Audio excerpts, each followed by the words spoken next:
Sveiki visi, su jumis ir vėl Vytautas ir šiandien kursime interneto tiltą. Arba, jeigu angliškai sakant, tai tiesiog Network Bridge. Kas tai yra ir kam tas yra naudojamas? Tai, jeigu namuose turite routerį ir laptopą, tiesiog su laptopu prisijungite prie routerio ir jame turite internetą, taip? Papaišykime šiek tiek bangelių. Čia skrinda belaidės bangos ir taip jūs gaunate internetą. Tarkime, namuose turite dar vieną kompiuterį, stalinį kompiuterį, kuriame nėra belaidžio interneto kortos. Ir jisai nėra šalia routerio. Ką tada daryti? Į pagalbą tada ateina interneto tiltas, kurio pagalba galite pasijungti internetą nuo laptopų. Taigi sukursite interneto tiltą ant savo laptopo ir čia bus kažkur interneto tinklo lizdas, paimsite tinklo kabelį ir iš laptopo jį pajungsite prie kompiuterio ir voila, ant kompiuterio atsiras internetas. Kaip tai padaryti? Taigi, ant savo laptopo, kuris jau yra pajungtas belaidžių būdu, matome belaidžio interneto ikoną čia, spaudžiame dešinį pelės klavišą ant jo, spaudžiame Open Network and Sharing Center ir tada einam į Change Adapter Settings. Ir čia matome, turime du adapterius.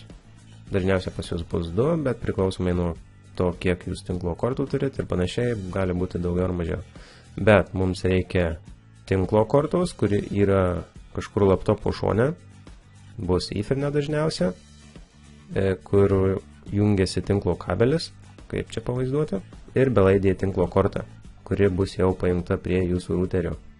Ir viskas veikia, viskas puiku. Ir mes norime šios abudu adapterius subridžinti. Kitaip tariant, sukurti tiltą, kad šis adapteris siųstų informaciją į šį adapterį ir tada nuo šio adapterio galėsite pajungti savo kompiuterį.